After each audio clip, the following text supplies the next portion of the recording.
Hello medicos, welcome back to this lecture. Actually in previous lecture I got disturbed, so I will continue this part. Okay, previous lecture में जैसे कि मैं discuss कर रही थी cardiogenic shock के बारे में, तो उसमें हमने डिस्कस कर लिया था कि मायोकार्डियल डैमेज होने की वजह, यानी हमारी जो हार्ट की मसल हैं वो ऑलरेडी डैमेज होने की वजह से पंपिंग नहीं कर पाती हैं, जिसकी वजह से कार्डियोजेनिक शॉक डेवलप होता है. ओके, तो कार्डियो इंसिडेंस क्या होते हैं? Cardiogenic shock occurs in 8.6% of the patient with ST segment elevation. अब कई बार कार्डियोजेनिक शॉक भी क्यों होता है? क्योंकि हमारा जो हमने देखा है हार्ट का कार्डियोग्राम होता है, यानी ग्राफ होता है, उसमें क्या होता है, एक हमारा होता है PQRST, हमारे कुछ एलिवेशन होते हैं.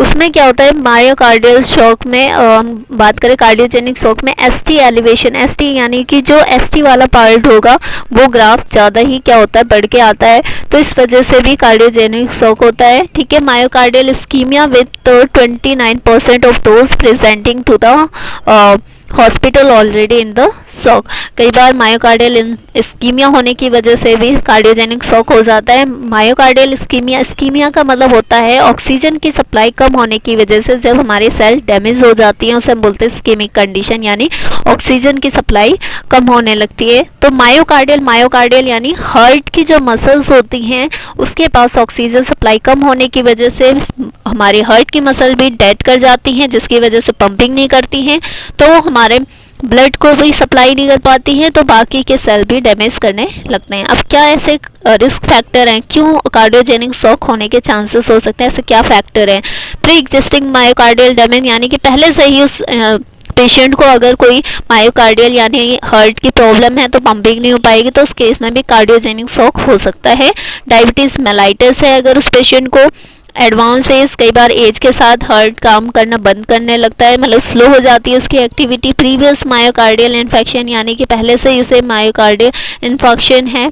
मायोकार्डियल इन्फेक्शन मतलब कि हमारी जो हार्ट की मसल्स है वो डैमेज हो चुकी हैं और वो वर्क नहीं कर पा रही हैं. डिसएरिथमिया यानी कि हमारी जो हार्ट है वो प्रॉपर पंपिंग नहीं कर रही है, इरेगुलर हार्ट बीट है.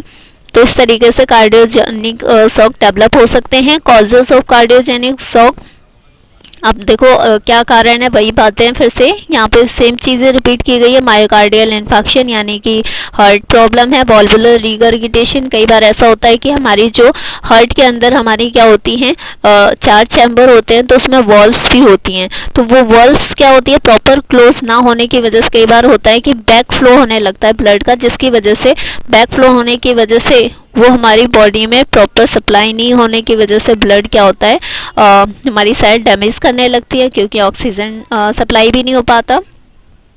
ओके, कार्डियोमायोपैथी यानी कि भाई हमारी हार्ट की मसल्स जो है वीक हो चुकी होती हैं.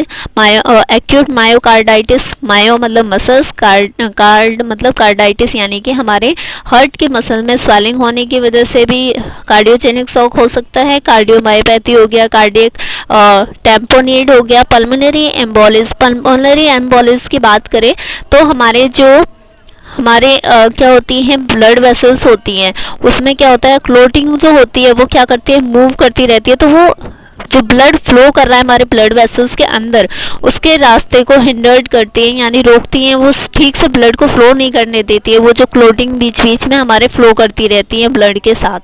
ठीक है, इसे हम बोलते हैं pulmonary embolism.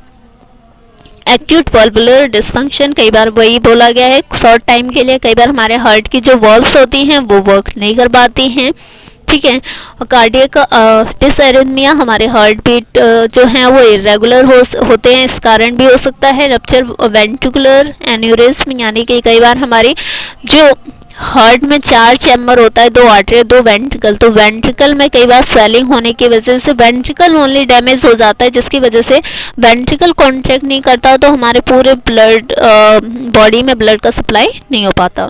Okay, beta blockers overdose, अगर हमारे कुछ ऐसे मेडिसिन होते हैं जो कि बीटा ब्लॉकर्स होते हैं, वो क्या करते हैं हमारे हार्ट की कॉन्ट्रैक्टिंग पावर को कम करते हैं, तो अगर हम उसका ओवरडोज ले लेंगे, कई बार क्या होता है हाइपरटेंशन की कंडीशन में हम बीटा ब्लॉकर्स जैसी मेडिसिन देते हैं। अब उसका अगर हाई डोज हो जाएगा तो यानी कि वो कार्डियक एक्टिविटी को बिल्कुल ही बंद कर देगा, जिसकी वजह से प्रॉपर पंपिंग ना होने की वजह से ब्लड सप्लाई नहीं हो पाता। कैल्शियम चैनल ब्लॉकर ओवरडोज, कई बार कैल्शियम चैनल, ये भी हमारे कैल्शियम चैनल भी अगर हमारे रिसेप्टर को ब्लॉक कर देते हैं तो उस केस में भी हमारे कार्डियक की जो मसल्स हैं उनकी कॉन्ट्रैक्टिंग पावर क्या हो जाती है, वो कम हो जाती है। इस वजह से भी ब्लड सप्लाई ना होने की वजह से कार्डियोजेनिक शॉक डेवलप होता है। ओके, ये उसके पीछे की पैथोफिजियोलॉजी है, सेम वही चीज़ें हैं, बस यहाँ पे अलग अलग तरीक़ों से रिप्रेजेंट किया गया है। आप कोई भी तरीका अपना सकते हैं एग्जाम में रिप्रेजेंट करने का, बट मेरे ख्याल से ये बेस्ट भी होता है अगर आपके पास टाइम कम है। ओके, चार्ट के फॉर्म में अगर हम दिखाते हैं तो वो चीज़ें क्लियर हो जाती है एग्जामिनर को, हाँ कि हाँ आपको नॉलेज है उस चीज़ के बारे में। एक बार इस तरीके से चार्ट के फॉर्म में दिखा के अगर उसके बारे में थोड़ा एक्सप्लेन कर देंगे तो वो काफ़ी अच्छा प्रेजेंटेशन होता है आंसर करने का। ओके, तो यहाँ पे पैथोफिजियोलॉजी यानी कि उस कार्डियोजेनिक शॉक डेवलप होने के पीछे का पूरा रीज़न क्या है, कैसे ये मैकेनिज्म, मतलब इसके पीछे का मैकेनिज्म कैसे है, कैसे वर्क कर रहा है ये, ठीक है। तो मायोकार्डियल इन्फेक्शन हो गया, यानी कि यहाँ पे हमारी हार्ट की मसल्स वर्क नहीं कर रही है। Myocardial dysfunctions, decrease cardiac output, अब जो पंपिंग है वो कम हो जाएगी तो इस वजह से स्ट्रोक वॉल्यूम और कार्डियक आउटपुट भी कम होगा। हाइपोटेंशन होगा यानी ब्लड प्रेशर कम होगा, ब्लड वॉल्यूम कम होगा। अब उसकी वजह से क्या होगा, हमारी सेल के पास ब्लड का अमाउंट होगा वो कम पहुंचेगा, जिसकी वजह से सेल के पास ऑक्सीजन नहीं जाएगा तो वो डेड करेंगी। ओके, अगर हम इधर बात करें हमारी यहाँ पे मायोकार्डियल इस्कीमिया और injury, systemic inflammatory response, increase eNOS synthesis, nitrogen oxide, vasodilation.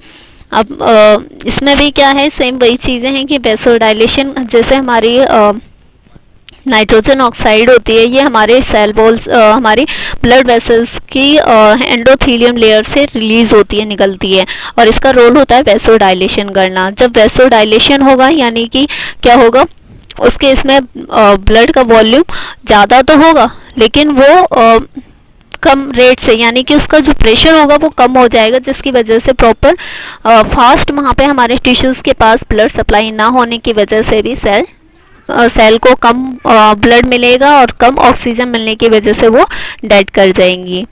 Okay, so in next lecture we will discuss septic shock.